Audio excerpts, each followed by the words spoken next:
2017-ci ildən bəri davam edən F-35 S-400 böhranında yeni dönüş nöqtəsi yaxınlaşır. Hər iki tərəfin kompromis siqnalları verməsi, həm iki tərəfli münasibətlərin normallaşması, həm də NATO daxilində balansın qorunmasında mühüm əhəmiyyət daşıyır. Amerika Birləşmiş Ştatları ilə Türkiyə münasibətlərindəki F-35 və S-400 böhranının həlli üçün bir yol tapacağıq. İnanıram ki, ilin sonuna dək bu məsələlər həllini tapacaq. Bu fikirləri ABŞ-nin Türkiyədəki səfiri və Suriya üzrə xüsusi nümayəndəsi Tom Barak bildirib.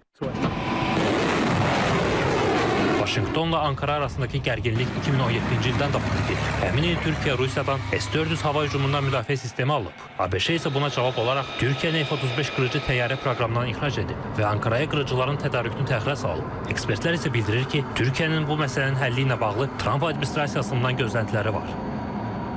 Türkiye kendi savunma sistemlerini lokal olarak üretip aynı zamanda ihracatçı pozisyonuna geldiğindendir ki NATO sistemlerine dahil etmeden Türkiye kendi sistemlerinde S-400'ü kullanabileceğini daha önce Amerika'da beyan etmişti. S-300 hava savunma sistemleri Yunanistan'a da satılmıştı.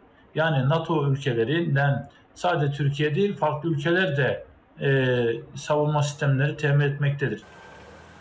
Vaşinqton Ankaranı F-35 proqramına qaytarmaqla və Türkiyənin müdafiə sənayesinə olan sanksiyaları ləğv etməklə razılaşma əldə edə bilər. Qarşılığında isə Ankara S-400 sistemini NATO sistemindən ayrı istifadə etməklə bağlı öhdəlik götürə bilər. Vaxtı ikən tətbiq olunan sanksiyaların Türkiyənin müdafiə sənayesinə mənfi təsir göstərəcəyi bildirilirdi. Lakin hərbi sahədə yerli istehsal təxminən 80%, ixracat isə 7 milyard dolları ötüb. Üstəlik Bayraktar TB2 və Akıncı kimi hərbi məhsullar bir çox müharibədə uğur qazanıb.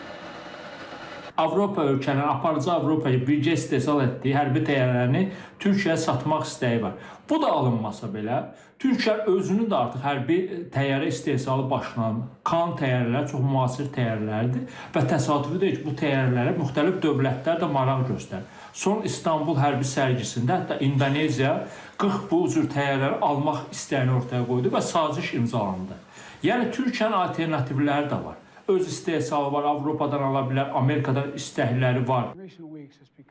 Ekspertlərin fikrincə Biden dönəmində yaranan gərginlik iqtisadi maraqları prioritet hesab edən Donald Trumpın prezidentliyi dövründə sonlana bilər. Üstəlik Trumpın Türkiyə prezidenti Recep Tayyip Erdoğanla sıx münasibətləri və Vaşinqtonun S-400'ü gündəmdən çıxarması yaxın dövrdə ABŞ ilə Türkiyə arasında hərbi əməkdaşlığın yeni mərhələsinin ilkin siqnalları hesab olunur. Çok anlamlı buluyorum.